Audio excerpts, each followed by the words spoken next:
কি রে সবু, তুই কি করতেছিস? আপু জানো, আমার বন্ধু আবির আছে না, আবির বিশাল বড় গরু কিনছে। ওরা অনেক বড় গরু কোরবানি দিবে। আপু, আমরা এবারে কোরবানি করবো না?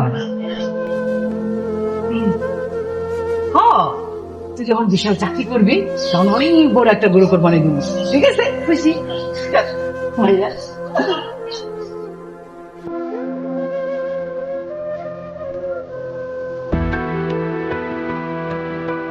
শোভন, শোভন। ও আবির, আসো আসো, ঘরে আসো, সুমন তো ঘরে আছে। ও আচ্ছা আচ্ছা। আপু, শোভনকে ফোন দিচ্ছি, শোভন তো ফোন ধরছে না। আরে আবির, শোভনের তো অনেক মন খারাপ জানো না? কেন, কি হয়েছে? তোমার নাকি অনেক বড় গরু কোরবানি দিতেছো, সেই জন্য তার মন খারাপ। তা আমার কোরবানি আর ওর কোরবানি কি আলাদা নাকি? কোথায় ও? আবির, যাও তুমি ঘরে যাও, সুমন ঘরে আছে। কিরে শোভন, তোকে ফোন দিচ্ছি, ফোনে পাচ্ছি না।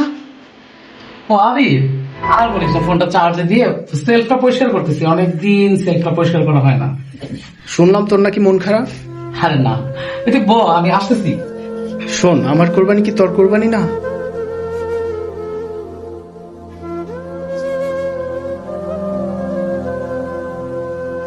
এই দেখ, মজার চা বানিয়ে নিয়ে আসছি তোদের দুজনে। এই চানি ধর। থ্যাংক ইউ আপু। এই নাও দিক মজা। থ্যাংক ইউ আপু।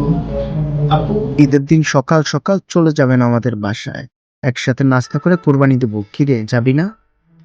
যাও। সবাই কোরবানির মাংস ভাগ করে নেয়, কিন্তু কিছু মানুষ নিজের স্বপ্নটাই চুপচাপ কোরবানি করে দেয় পরিবারের জন্য। ঈদ সবার ঘরে আসে, কিন্তু সবার সামর্থ্যে আসে না। তাই আসুন, সবাই মিলে ঈদটাকে উদযাপন করি। ঈদ মোবারক।